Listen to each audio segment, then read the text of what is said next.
ছুটির পর হলে এসে জানতে পারলাম এক্সাম, ল্যাব, ক্লাস সব ক্যান্সেল। তারপর সারাদিন বরিশালের রুমমেটের সাথে কেমন কাটলো তাই থাকছে আজকের ভিডিওতে। Let's go.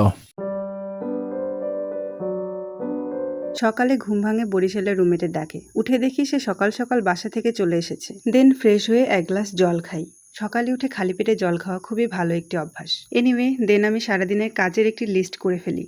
গতকাল রাতে শুনি আজকে ক্লাস ক্যান্সেল। সকাল পর্যন্ত আমি জানতাম কালকে আমার এক্সাম আছে, তাই সেই অনুযায়ী প্রস্তুতি নিচ্ছিলাম। নেক্সট 10 তারিখে একটি প্র্যাকটিক্যাল খাতা জমা নিবে, তাই প্র্যাকটিক্যাল লিখতে বসেছিলাম। দেন রুমমেটের গোছাগুছি শেষ হলে আমরা দুজনে একসাথে নাস্তা করি। আজকে সকালের নাস্তা ছিল রুমমেটের পক্ষ থেকে। আজ লাইফে ফার্স্ট টাইম নাগামরিচ টেস্ট করেছিলাম, খেতে অনেক মজার ছিল। দেন খাওয়া দাওয়া শেষ করে একটু রেস্ট নিয়ে আমি কালকের জিনিসপত্র গোছাগুছি শুরু করি। মা এতগুলো জিনিস দিয়েছিল যে গোছাতে গোছাতেই দুপুর হয়ে যায়। তারপর এই বিড়ালটার মতো রেস্ট নেওয়ার জন্য আমিও একটু শুয়ে পড়ি।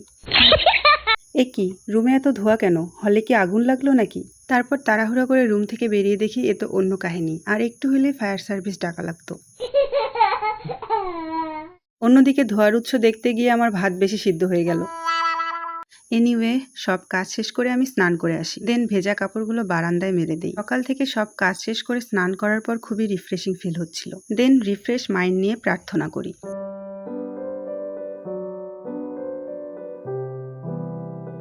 প্রার্থনা শেষ করে দুপুরের জন্য একটু ডাল রান্না করি। দেন দুপুরের খাওয়া দাওয়া করে নেই। আজ রুমে কিছুই ছিল না, তাই সিম্পল ভাবে পাঁপড় ভাজি, ডিম ভাজি করে নেই। দেন খাওয়া শেষ করে শুয়ে পড়ি। দুপুরে খাওয়া শেষে বাঙালির ভাত ঘুম আবশ্যক। বিকেলে ঘুম থেকে উঠে দেখি ওয়েদার খুবই সুন্দর, তাই এক কাপ চা না হলে কি চলে? ওয়েদার ডিমান্ড বলে কথা, তাই দুজনের জন্য চা বানিয়ে নেই। এতক্ষণ পর আমার বরিশালের রুমমেট ঘুম থেকে উঠেছে। হাতে চা নিয়ে তার সাথে চলে যায় হল ট্যুর দিতে।